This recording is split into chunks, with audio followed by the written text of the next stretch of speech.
Bone fracture అనేది చాలామందికి కామన్గా అవుతూ ఉంటుంది. అంటే రోడ్ ట్రాఫిక్ యాక్సిడెంటో, మెట్లపై నుంచి కింద పడ్డము, పైనుంచి కింద పడ్డము, ఏదైనా తగలడము ఆర్ ఫైటింగ్లోను ఈ ఫ్రాక్చర్స్ అనేవి వెరీ వెరీ కామన్గా వచ్చే కండిషన్. ఫ్రాక్చర్ హీలింగ్ కావడానికి ఎంత టైం పడుతుంది అనేది depends upon the age of the patients.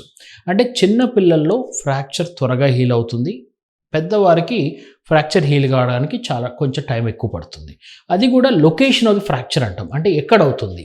Long bone fracture అంటే తొడ బోన్ కానీ, లెగ్ బోన్ కానీ, ఆర్మ్ బోన్ కానీ, ఫోర్ ఆర్మ్ కానీ, అంటే అప్పర్ లిమ్స్ అంటే చేతి ఫ్రాక్చర్స్ కొంచెం తక్కువ పడుతుంది, లెగ్ ఫ్రాక్చర్స్లో ఎక్కువ పడుతుంది.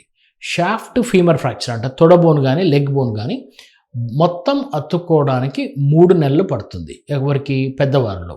అదే చిన్నపిల్లల్లో 6 నుంచి 8 వారాల్లో అతుక్కుంటుంది. అడల్ట్స్లో 3 నెలలు పడుతుంది ఈ అతుక్కోవడానికి. జాగ్రత్తలు ఏం తీసుకోవాలి?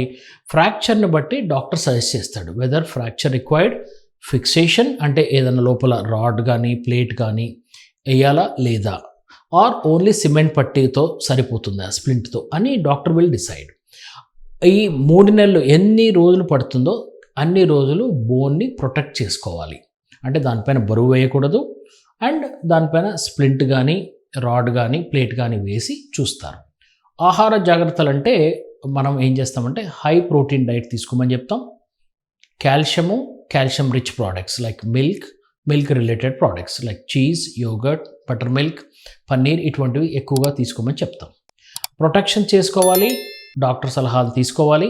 ఫ్రాక్చర్కి కావాల్సిన ట్రీట్మెంట్ వాళ్ళు చేస్తే దాని ఇన్స్ట్రక్షన్స్ ఫాలో అవుతే 100% రికవరీ ఉంటుంది.